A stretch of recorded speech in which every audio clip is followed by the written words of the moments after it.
Hello দর্শক, সবেমাত্র জনগণের কাছ থেকে রেহাই পেলেন সাকিব। খেলতে গেছেন পাকিস্তানের বিপক্ষে টেস্ট সিরিজ। এরই মধ্যে ভিডিও ভাইরাল হয়ে গেল সাকিব নাফিসা কামালের কিসের সম্পর্ক, কেন তারা একসঙ্গে ঘোরাঘুরি করলেন। দেশের ক্রিকেট পাড়ায় থেকে শুরু করে চলছে সামাজিক যোগাযোগ মাধ্যমে তুমুল সমালোচনা।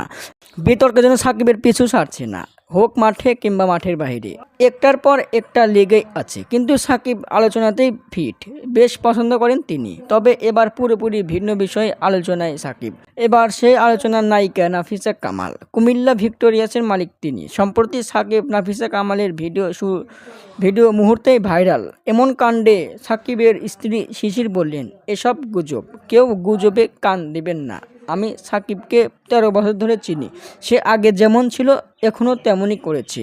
দর্শক, এক ভিডিওতে সাকিব নাফিসা কামাল একসঙ্গে হোটেল দিকে যেতে দেখা যায়। দর্শক, আপনাদের মতামত কি কমেন্টের মাধ্যমে জানিয়ে দিন। ধন্যবাদ।